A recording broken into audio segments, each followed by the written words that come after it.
Hello, book friends. Today I am very excited to be sitting down with historical mystery author Katharine Schellman. Katharine and I met 2 years ago at the Historical Novel Society conference, and since then, her first historical mystery novel, The Body in the Garden, released to great enthusiasm. Her second novel is due out this July, so it's a perfect time to catch up with Katharine and see what she is up to. Let's welcome Katharine to Book Banter. Hello. Hello, Tanya. Thank you so much for having me. Thank you for joining me. It's been a busy time for you with lots of things writing. It just in the sense of like I have no idea how much time has passed since anything. It wasn't until you mentioned it the other day. I was like, wow, that really was 2 years ago that we were at the Historical Novel Society conference. Like, how was that 2 years ago already? I was actually quite surprised too, because we would be in Austin right now. It was supposed to be happening again. Exactly. Next week is the virtual conference. And I was going to mention for our readers that I believe there's some sort of virtual reader event that they might want to check out. I think there is, where you don't have to have like the whole, you don't have to be attending the whole event, but there's certain things that are just for readers to dial into and watch. And that sounds really fun. So, that's what I thought too. It's a good way for readers to interact with a lot of the greats, like Susan Meisner will be there, and in the past, Kate Quinn and Camille DeMaio and Beatrice Williams, and they've got a fantastic group of people there this year. So if anyone wants to just like see a whole lot of historical fiction writers at once, like it's a great thing to do. And that's next week. Next week, I won't be sleeping. I'll just it's in Central Time, so it's like everything starts at 5 a.m. for me. So I'm like, okay, this will be good though. It's gonna be fabulous. So let's talk about you. I have to admit, I do love a good mystery. Historical mysteries are almost magical to me. You get to be transported in time and place into a historical time, but they also provide the reader with something that they have to think about, and it's intriguing because you're trying to pick up the clues that the author has kind of sprinkled throughout. So I'm wondering, how did you get what drew you to historical mysteries as a reader and a writer? I mean, I really love the puzzle aspect of them too, where you get like the fun historical setting and just being, like you said, in that other time and that other place. But then you also have the puzzle part of it, where like you're trying to keep up with what's going on and trying to get there ahead of the characters. And I think for me, that started, it's probably honestly from watching lots of Masterpiece Theater on PBS with my parents growing up. Oh, because they had all of the Agatha Christie adaptations, like lots of Miss Marple and lots of Poirot, and then they started doing not just the Agatha Christie ones, but like more modern mysteries. And so I was absorbing a lot of mysteries, not necessarily in book form, but adapted from books, really. And then at some point I realized like, oh, these are actually based on books that you can read. You can check them out at the library and read them. And so I had this huge stack of Agatha Christie texts by my bed, and I realized, oh, there's more. And so I really, there's other writers who are doing the same thing. So for me, it came out of this like very nostalgic childhood thing, which was fun. And it just like grew into reading a lot of them as I got older. And I never actually intended to write one myself. No. That sort of happened by accident. Interesting. I thought I was writing a different book, and then a dead body showed up, and I was like, oh, I guess it's a mystery now. I love how that happens. But it ended up being a genre that it seemed to really, really click for the type of story I wanted to be writing. So that's what I'm doing now. Well, you know what? One of the things that I actually like about historical mysteries is that they're very clean reads. Like it's not a cozy mystery, right? But it's still, there's not a lot of, it's not horror. Right. The focus is on more the intellectual side of it. Like, how do you put all these pieces together, as opposed to, here's a really gruesome thing that happened and we're going to tell you about it. Like there's a lot of like sort of darker, like more horror thriller books that I really enjoy reading, but I cannot write them. And like, my mind is not in that place. Like, that's not how my sort of storytelling gears work. I don't think that's a bad thing. I don't think that'd be a very happy place to be for very long. And also when I read them, like, I can't read them before bed because I am a big old scaredy cat. So yeah, I will dream and have nightmares. I have to stick with like the bad stuff happens off the page, and then someone just has a puzzle to solve. I like that. Yeah. That's exactly my type of book. So absolutely. I actually believe there's something quite special about a mystery writer because it's amazing. It's the puzzle. How do you do that? How do you craft that puzzle and just leave breadcrumbs without giving it away? Well, the first time I did it very badly. So it was definitely a big learning curve there for me, which partly was because, as I said, when I started writing the book, I didn't know it was going to be a mystery. So I didn't have a plan. Like, I didn't know who done it. I didn't know why they done it. I didn't know how they done it. But I just kept writing. I was like, well, I'll figure it all out. Like, wrote all the way to the end, and then got to the end of the book and was like, that does not hold together. Like, there are a lot of red herrings there, and there's more than there need to be, and I'm not even sure all the clues you need to actually solve it are there, because I really like fair play mysteries, which is where the reader can figure it out. Like, they have the opportunity to figure it out before the sleuth does. Like, all the clues are there. And I think you don't realize that they were like literally nudged in our direction for. Yeah, it's a specific genre of mysteries. It's called fair play mysteries, and the idea is that the reader has everything they need to solve it. Okay. They just maybe they realize it, maybe they don't, or maybe they don't care and they just want to see like how the sleuth does it. But you also have to put it together in a way that they don't solve it like, oh, I'm 1/4 of the way through the book and I figured it out. Yeah, because you just put it down. Yeah. Right. But the first time I did it, it did not come together well. It did not hold together well. The progression of like information was very choppy. So that was a real learning curve for me when I went back and actually started to fix that draft up. I had to really figure out how do you actually craft this so it makes sense. And do you have an answer to that? How do you craft a puzzling mystery? Like, is there I don't want to say like not a prescription for it, but is there certain things that you have to hit? Like in romance, you need a happily ever after. Right. So, I know you have solved it at the end of.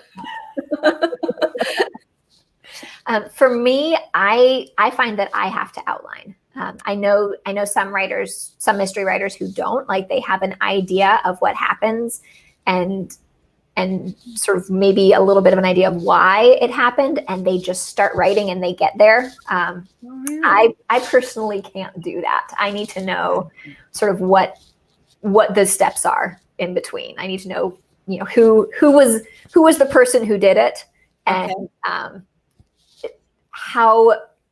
especially how the sleuth that I'm writing about gets involved. Like, what is their reason that they're investigating this? And right, because you need to have a purpose. Right. I mean, if you're writing like an actual detective, that's, you have your purpose. That's their job. But the books that I've written so far are amateur sleuth books, which means that it's someone who sort of stumbles upon more dead bodies than the average person would. And that's just, in the genre, that is the one truth that the reader just has to buy into. Yes. Yeah. You do have to just kind of be like, yep, this person found another dead guy. Yep.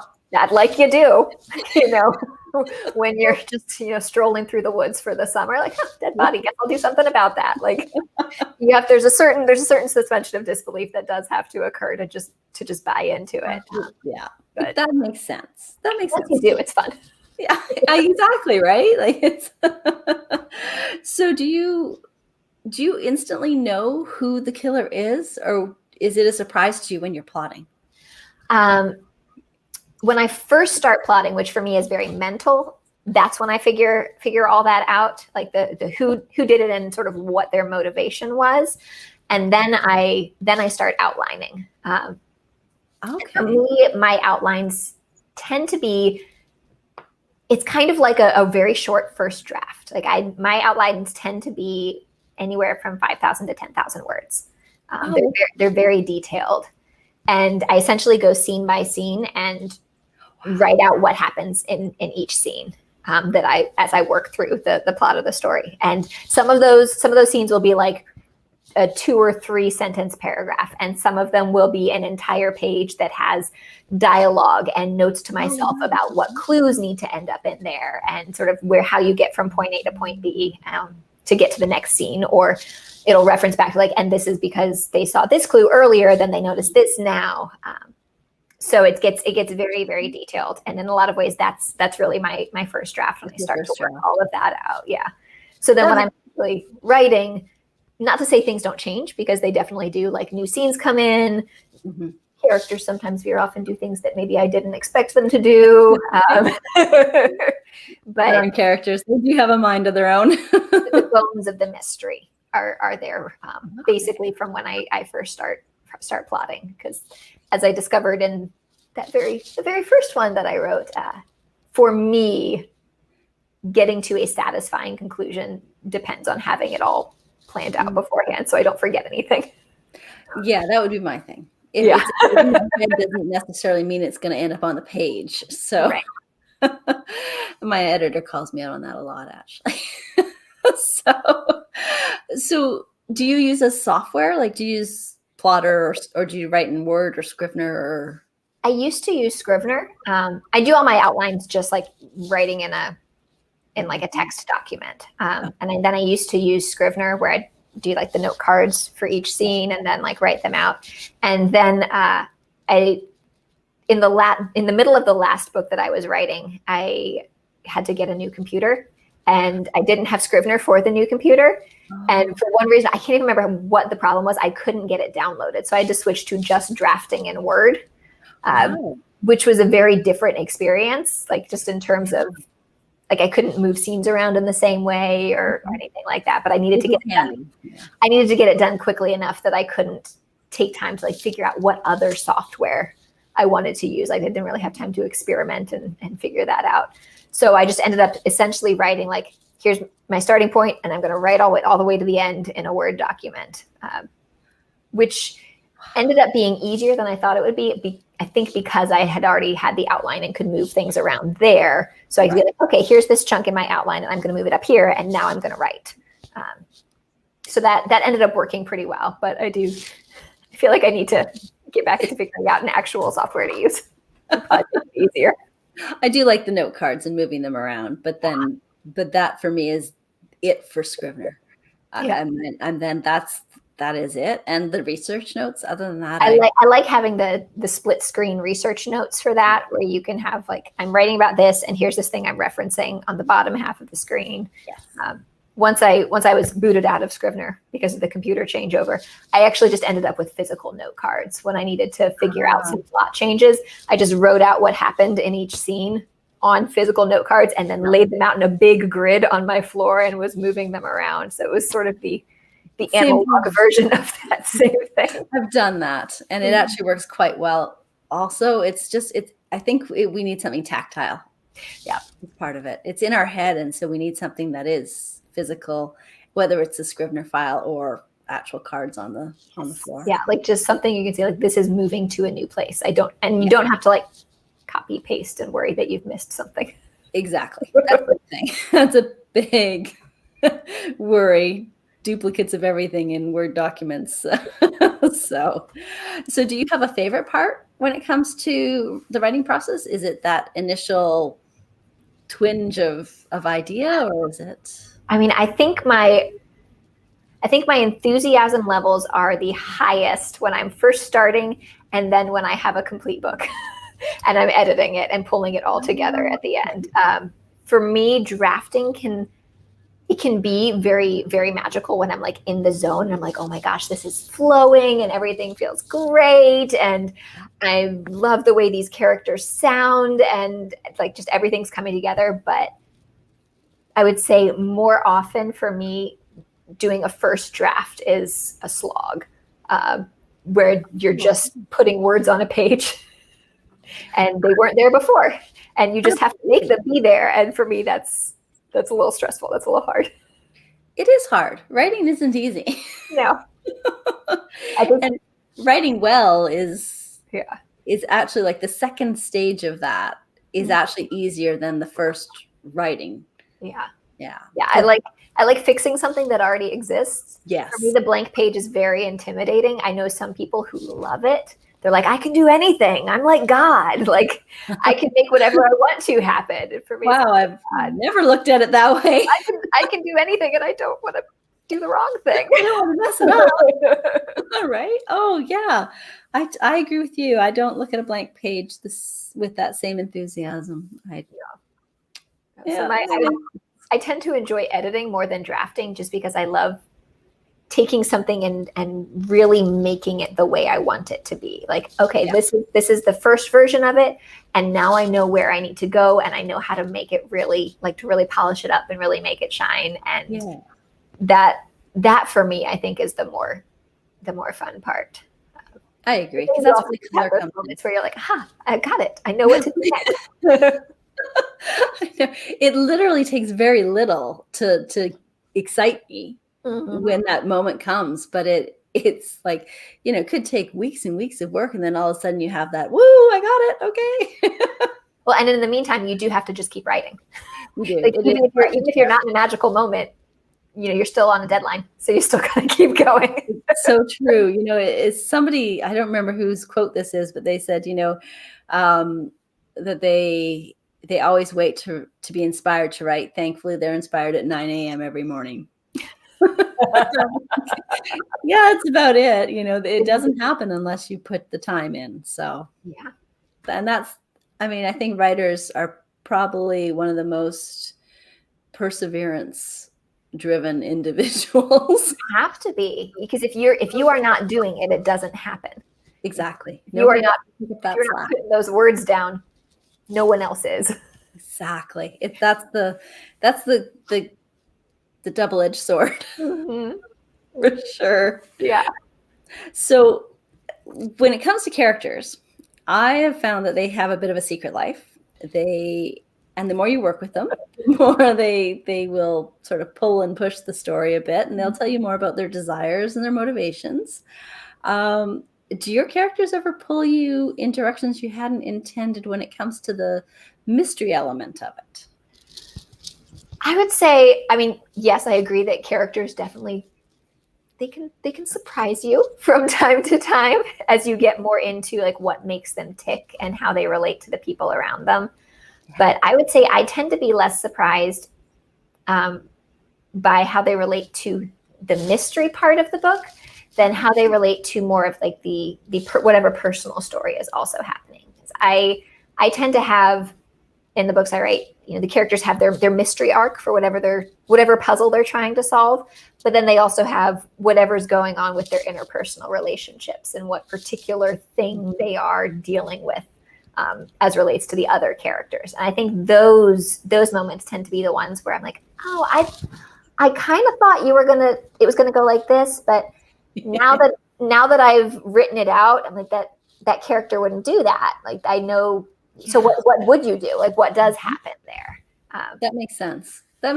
I think the internal motivations of a character has to ring true, and in order for it to be believable. And I think that's probably what you're sensing is the character.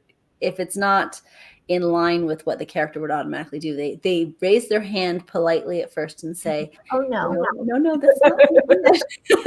And then sometimes you just try to make it happen anyway. Yes, and then they yell and scream. Well, we could at 3 a.m. And that's actually how I ended up writing. How this book turned into a mystery. It started out, I thought it was going to be more sort of a I didn't have a plan for whether it was going to be a strict romance or whether it was going to be more of like a here's this character coming into her own in this new life that she has. And then I realized, like, once I started writing it, because it's about a widow, and she's sort of rejoining the world after 2 years of being in mourning, and I definitely thought there was going to be at least a romantic element to it, even if it wasn't going to be a strict romance. And once I started writing, I realized, like, this character isn't actually in a place where she's ready for that. Like, she's still dealing with grief that is too active for that to be a realistic thing that she would then be like, and now I'm ready to go find someone else. So I'd be like, okay, so what is she doing? If she's not getting ready for her next love story, what is she doing? And turned out she was finding a dead body. Mystery. So that's pretty cool. That happened. So in that time, the mystery aspect of it did surprise me. I bet. Oh, that's a different genre. Yes, it was. That's actually a really neat way to sort of fall into what works best for you, though. Mm-hmm. It's a really nice way. And there's still that element of that love interest there. It's hanging out on the edges. And I've had a few people message me or emailed me and said, like, when is that actually gonna, like, I would like to see that on the page. So when is that gonna happen? No. There's got to be a few books. That's how mysteries work. So I should tell everybody that the Body in the Garden is quite immersive, not just in the characters' lives and the story and the mystery that's being solved, but also in the real to life setting. 1815 London, right? Yes. So when a setting becomes a character, that's actually my favorite thing for settings to do. And you did it so well. So I'm curious about how you researched that. Like 1815 London was a very different time and place than it is now. And, and I thought I knew more about it than I actually did when I first started writing. I was like, oh, I'm very familiar with this time period. Like, I've read a bunch of Jane Austen. I've read a bunch of things by other writers who were living at that time. Like, I know all about it. This will be easy to do. And it was not. I ended up having to do a lot more research than I had anticipated that I would need to. But I really enjoy that part of it. So I really like it. For me, that's part of the charm of historical fiction, is that you are getting some kind of immersive experience in something else. Otherwise, I would read something modern where I didn't have to, be thinking about, okay, what are those changes and what are those differences and how do they affect the characters? How do they affect the plot? I'm glad it felt immersive, because that was the goal. It really did. Yeah. I felt like I was wandering the streets of London. And I think that is the escapism aspect of novels. Mm-hmm. And because it's so layered, I think that's why The Body in the Garden is done so well, because it's so layered of character and story and mystery and setting. And it's, if you haven't read The Body in the Garden yet, you should probably run out and grab it today, because the second book in the series is coming out in July. So it's less than a month now, which I think I keep forgetting that it's that soon. It comes quickly. It comes really quickly. I'm actually really excited about it. So, but I didn't have to write it. So it's easy to be excited about somebody else's work. So this is going to be book number 2. Sorry, the screen. There we go. Book number 2 of Lily Adler. Mm-hmm. And can you tell us about her and how did she come to be? So Lily is as I said before, she's a widow. And she was widowed very, very young. She was married to her husband for only 2 years when he died. So he died when she was 24. So the first book starts when she was 26 and has decided that she's ready to start sort of rebuilding her life. And she doesn't know quite what that's going to look like or quite what that's going to be. And especially given the setting, like given the 1815 setting, the options are limited. There's a strong expectation that she faces that because of her age And because of her social status, like, okay, you're going to get married again. She doesn't know that that's what she wants to do. Like So that's kind of what was expected of you. Yeah. So especially if you were if you're wealthy, but not like very, very rich. Very, very rich women could sort of do whatever they wanted, and no one was gonna mess with them. And for more working class women, well, you probably had to get married because you needed that financial protection and financial security, because there were so few jobs available. Yeah. That weren't through either your family or your husband. Like if your family had a shop or your husband had a farm, like that was the work you did. Right. Or you went into service, and that was right. But for someone in Lily's position, there's a strong expectation that you don't just sort of exist on your own. Like you probably need to get married again, and she's not sure that that's what she wants, so she has to figure out what does she want to do and how is she going to actually make that happen within the confines that she has to deal with. Absolutely, because she's a very strong, independent woman, and despite all the social etiquettes of the day, she asserts herself into situations that don't actually usually invite women in. But I love that about her, and she's kind of the epitome of good girls don't make history. Right. System a little bit. So it was an interesting balance to strike with her, because she has those character traits in abundance, where she is very self-assured and she is very assertive.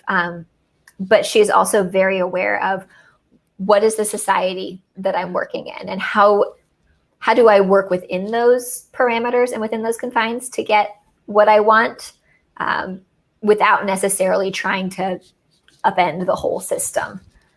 So that was an interesting balance to figure out how to have a character strike. She's kind of politely taking her stand. Right. She's not going to say like, and then I'm going to do something totally scandalous in public and shock everyone. Like, I'm going to do something very scandalous, but I will do it privately and hope no one finds out. Yes. I'll let those people know that needed to know. Like her friend and things like that. That was very interesting, actually.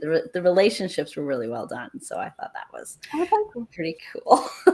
Plus, I also did fall in love with a few characters, so I'm wondering if they're coming back in Silence in the Library and future books. We met Constable Page, who I assumed would be coming back. Captain Jack Hartley is probably my favorite, and I don't read romance. I'm not a romance reader, so so that's saying something. And Ophelia was very intriguing to me. So are they coming back? They are. All of those characters will be in book 3 or book 2. They'll also be in book 3. They will be in book 2. I really wanted to have a recurring ensemble of characters. And I think there's definitely times when, maybe one or the other is less present than the others. Like in the start of book 2, Ophelia is out of town for a little while. So she doesn't come in until partway through book 2. But then that adds its own element to solving the mystery, because she's coming in halfway through. She has a completely different perspective than everyone else does. Oh, cool. That's a good way to do that. But yes, I really wanted to have some consistency with characters that you meet, so you get attached to them, and then they don't go away. I was hoping people would get attached to them, because I did. And they will. Absolutely. They will get attached to them. The others, they always have some kind of personality trait that you kind of go, I might tolerate you, but I won't hang out with you. You're not coming to dinner. Yes. But they're good because they can go by the wayside and it's all right. So Silence in the Library is book 2, and it's available July 13th. Yes. Less than a month now. Oh, then you have book 3 coming out in fall 2022. Yes. Are you able to share the title of that with us yet? It has a working title that my publisher has not strictly signed off on yet. So I don't know if I can say it yet. So you but need to it's be following you on Instagram in order to find that out. probably Your Instagram that'd be a good idea. There we go. So people know how to. But it's again, it's a mystery. Someone's gonna die. Just spoiler. We don't get to know them, so we're not as worried about them. Again, that less graphic kind of mystery. But this one I'm trying to, and this one I'm in the middle of writing right now. So it's still a work in progress. But I'm going for a slightly more sort of gothic vibe, like a little bit of a ghosty element to it, which is so not like a completely different genre. It's not like a full gothic, like Bronte sisters sort of thing. It'll still feel like it's part of the series that the other two books are in. But it's adding a few elements of those other genres, which is it's fun to play with a little bit. Yes. And especially since it's coming out in the fall. So I'm hoping it'll be a nice fallish feeling read. That's actually, that's a good point. Yeah. The last book I released in October has some ghostly elements to it. Mm-hmm. And that was a surprise to me. I didn't know the character was a ghost until they announced that. So it was I was like, oh, you didn't tell me you were a ghost. Okay. So, but I did enjoy sort of with a ghost, you kind of have to, you have rules. There's certain things ghosts can and can't do, and you have to decide what they are. And so that's kind of fun, actually. Well, because for a reader, I think to suspend their disbelief and be like, yes, I buy that as an element of the plot. Yeah. It has to feel realistic in the context that you're writing it. And I think having those rules and having that here are specific things that this otherworldly or supernatural element or character or whatever it is can do and can't do and can affect and can't affect. I think that allows that suspension of disbelief to happen. Because it doesn't just feel like anything can happen now. I don't have to convince you of anything with my writing. Well, there's no trust there then. Right. You have to have trust between the story and the reader. If there's no trust, the reader, how do you move forward, right? So right, you need their buy-in. Yep, you really do. You really do. So I'm actually very curious about the other project that you're working on as well. Because I think that it's an era that I really, I'm really intrigued by. So can you tell us about that? Yes, this was the project that I was working on while I was waiting to find out if The Body in the Garden was going to get published. Because I go through traditional publishers. So I knew that if a traditional publisher didn't pick it up, I was probably going to self-publish because I was really, really proud of that book and I wanted it out in the world. But while I was waiting to see what happened with it, I started working on something that was completely different. And that was a story set in the 1920s in New York City. So it's a jazz age story. And I wanted to do something that felt completely different than Lily's story. So I wanted to be set in the United States as opposed to in London, in England. I wanted it to be not modern, but more modern. So it was, 1924 instead of 1815. I wanted working class characters instead of wealthier, more upper society characters. And then giving myself all those parameters, I was like, all right, what can you come up with? So it was really fun. At the time, it just felt like a really fun break from what I'd been immersed in for the past few years. And then it ended up really just like growing from there. And it was so much fun to write. And it eventually sold. So it's called Last Call at the Nightingale.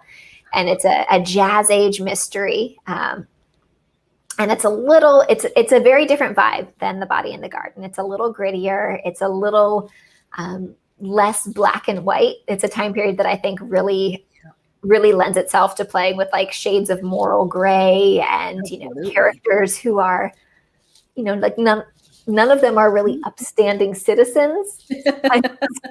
They're all doing at least semi-illegal things because a lot of things that people liked doing were illegal in the United States in the 1920s because of prohibition. Exactly. Just all of a sudden. Yeah. Yeah, so you have like it's centered around a speakeasy called the Nightingale. I love that. So it's a little bit darker, not unlike that gruesome horror sort of way that we were talking about earlier. But just in terms of like, oh, these characters are grappling with some pretty severe, like they're dealing with levels of poverty and levels of discrimination that are very specific to the time period. Not to say that those things aren't present now, but the way they happen is very specific to the time period and to those characters and where they are in sort of the social hierarchy of the time period. Although it got a little more, working on that in the last year, started to feel a little more relevant, because when I was researching, I was like, oh, and this was right after the influenza pandemic, and there was all these like protests for racial equality happening, and just how those things were at the time. And then 2020 happened. I was like, oh, all those things are, look at that, going on right now. We so didn't really learn in a very different way in the last year that I was working on it. But I'm very, very excited about it. I think it'll feel very different than The Body in the Garden or Silence in the Library will, but I'm really hoping that people will enjoy it. So that one is coming out June of next year. June. Okay. June, yes. So probably about a month from now, maybe slightly, or a year, a year from now. Wow, you better get going. Yeah. Got some serious marketing to do. No, so about a year from now. And then there'll be a follow-up book with the same characters in 2023. So that's exciting. That one is not written yet, so I don't know anything about that one yet. It's percolating. Yeah. Oh, that's fantastic. I'm actually really looking forward to that, because you and I have talked about New York 1920s, and the research for that era is absolutely fascinating. I can see us one day in New York. What did you do in New York? We went to the library. Right. Well, actually, I kicked off writing this book with a research trip, like you do. So a friend of mine and I went up to New York for a weekend, and we did like, oh, well, let's go to a bunch of museums. We were going to go to the Tenement Museum, we're going to go to the Jazz Museum of Harlem, and we're going to go to the Museum of Chinese in America, and like just take in all these different stories and try to get the sense of like the historical setting and just the geography of it, because I don't live in New York, so I wanted to just spend a lot of time walking around the city. Like, okay, if a character is here and then they have to go here, what does that feel like? So it was a really fun way to start out the process. And then after that, it was like, okay, now lots of writing. It's interesting, because I went to Seattle we're only 2 hours from Seattle, but I went to Seattle quite a bit when I was writing All That Was, because of geography. And I was like, I don't want to make the character turn right when they should have turned left to get so-and-so. Because, and I'm like, I Google walked Seattle, like, if only my watch knew that I had done that. It'd be like, oh, look at you. You hit your move goal today. But it is a fascinating way to really, at street level, experience a city, because that is where you see the nuances. Yes. And you can imagine what it was like. Yeah. And, like you were saying earlier, you really want the setting to feel like another character and to feel like a really critical part of the story. Not like, oh, this story could be plopped down in any city and it wouldn't matter where it is and it would be the same. And I definitely had that sense for this book, where I really wanted New York City in this specific time period. And I wanted the Nightingale itself to really feel like they were characters in the story. And for me, like you said, just being able to walk around the city and really get that sense of what does that feel like was very important to making that happen. And is the Nightingale an actual historical place, or is it fictional? The Nightingale itself is my own invention. It's based on a lot of research for places that did exist, but the Nightingale itself was my own little place. And I've sort of been down the road just recently with regard to that and deciding I really wanted to write about a specific hotel in Vancouver, but their legal department never got back to me. And so I'm like, I have to go forward. And so I did the same kind of thing. I manufactured a hotel, but there's freedom in that too. There is, where you want it to be very grounded and very, very rooted in what was really there at the time. But then you also have that little bit like, well, I can put a staircase here if I need to, and that's just fine. It's artistic license, and you end up creating the building and the architecture yourself, and how the character moves around it is how it moves around in your head. So it's pretty cool, actually, I have to say. It's a fun process. That is the fun part. I would agree 100%. I love creating locations, and I prefer buildings in real locations. I like to create in an actual city. I like having a sort of big picture setting that is real, and but then like creating my own little parts of it within that real thing. Like, this is based in reality, but this is just mine. Exactly. Yeah, I'm the same way. Yeah, there's only so many things you can control in a world, so And as we've just finished talking about how you can't control the characters at all. They don't do what you tell them. They do what they want. So the last question I have for you is one that readers often ask, which is, what are you reading right now? Oh, I just finished a book that was so fun to read. It's The Arctic Fury by Greer McAllister. And Greer writes historical crime fiction. A lot of them aren't straight mysteries, but they have to do with sort of mysterious or criminal elements in a lot of ways. So this one is about an Arctic expedition. It's an all-female Arctic expedition that I think was in the 1850s. Wow. I'm pretty sure that's the decade. It might be the 40s or the 60s, but I think it's the 50s.